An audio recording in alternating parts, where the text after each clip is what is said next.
तीन चीज़ा वेख के ना अपने धी का विआह करो, अपने पुत्र का विआह करो, शादी करो। वो ना आए वो सारी उम्र लड़ते ही रहन, असा तो रिश्ता करके टुट जाना है, बकाया जिंदगी उन्हें गुजारनी है। वो तीन चीज़ा केड़ियां ने नबी पाक दे सलातो सलाम जिदे अंदर ए तीन चीज़ा पाइया जान ना, कोशिश कराया करो ओदे नाल अपनी धी का विआह कराया करो। ठीक है, वो तीन चीज़ा केड़ी केड़ी? पहला सोने सासी, ठीक है, कि जनाब धी आंदी है, शादी होंगी ना जो किसी भी कुड़ी की है, तो वह शादी की बरकत ना वह रिजक वधदा है, रिजक लैके आती है। हुण जनाब शादी ही उत्थे की जाती है जिथे रिजक होए है, हुण रिजक वेख के शादी की जाती है। तो नबी पाक ने सलातो सलाम ने की फरमान फरमाया है, यह चीज़ां तीन नोट करनियां ने। बिस्मिल्लाहिर्रहमानिर्रहीम। अल्लाह सोने दे फजल और करम और दी रहमत दे नाल मैं उम्मीद करना कि मेरे सारे भैन भरा ठीक होंगे। तो आओ एक बार आखिरी नबी सल्लल्लाहु अलैहि वसल्लम दी पाक बारगाह दे अंदर दुरूद पाक पढ़ना है। अस्सलातु वस्सलामु अलैका या सय्यदी या रसूल अल्लाह व अला आलिका व सुहाबिका या सय्यदी या हबीब अल्लाह। अस्सलातु वस्सलामु अलैका या नबी अल्लाह व अला आलिका व सुहाबिका या खातमन नबिय्यीन। दुआ करने रब्बे करीम जेरे वालिदैन अपने धियां ते पुत्तरां वास्ते परेशान ने, रिश्तियां वास्ते परेशान ने, या अल्लाह बेहतर अच्छे रिश्ते अता फरमा। ऐ रब्बे करीम जेरियां धियां बुढ़ियां होंदियां पिया ने, अल्लाह जिहेद दी वजह तू असबाब नहीं माली असबाब अता फरमा, गैबी मदद अता फरमा। ऐ रब्बे करीम जेरे लोग बीमार ने शिफा अता फरमा। या अल्लाह जेरे बे औलाद ने नेक और सालिहा औलाद अता फरमा। पहली गल है वे कि शादी करना मेरे नबी पाक ने सलातो सलाम दी सुन्नत है। हुजूर ने इरशाद फरमाया पहली चीज़ दौलत वेख के ना शादी करें।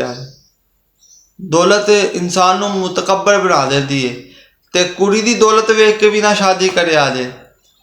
बाजी पहला जो ना जिस कुड़ी दे कोल दौलत होंदी है ना, जी मीर होंदी है, ठीक है, वो अपने बंदे दी अपने खावन दी जो ना खिदमत नहीं करेगी तो फिर तो दूजा हिसाब दूजे नंबर तो वालिदैन आते हैं।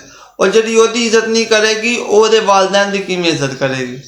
ठीक है, शादी दौलत वेख के नहीं करनी, ठीक है, ना कुड़ी की दौलत वेख के करनी है तो ना मुंडे की दौलत वेख के करनी है। ठीक है, नंबर दो लोग हुसन ते फिदा होंदे ने, हुसन वेख के भी नहीं करनी शादी। ठीक है, हज़रत अबू बकर शिबली रहमतुल्लाहि तआला अलैह आप दे कोल एक नौजवान आया तो कहने लगा हज़रत मैं इहलाकियात दे दायरे विच रह के ना तुहाडे को तुहाडी धी दा रिश्ता मंगण आया।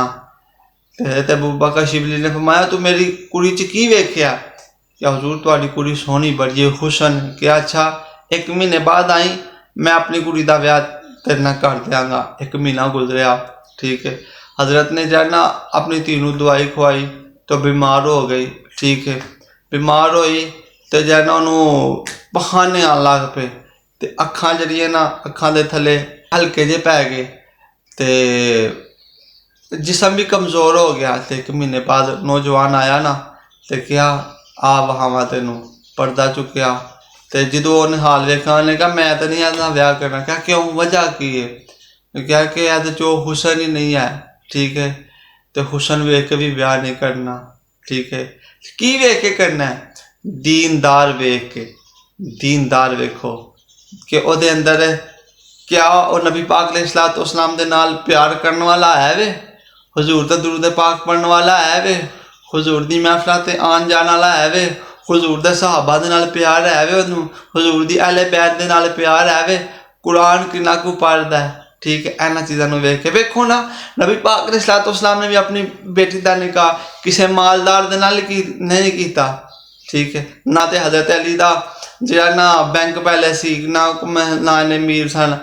आपने बस वेख्या कि हज़रत अली जिहड़ा ना किन्ने कोई दीनदार ने, उन्होंने दीनदार की वजह तो वेखो ना दुनिया का सब तो वड्डा जिहड़ा रिश्ता नबी पाक अलैहिस्सलातु वस्सलाम ने जिहड़ा कीता हज़रत अली दा ते हज़रत फातिमा दा, जो कोई बैंक बैलेंस नहीं वेख्या, कोई मालो दौलत नहीं वेखी सरकार ने, तो वेख्या कि हज़रत अली दीन दे नाल किन्ने मुखलस ने।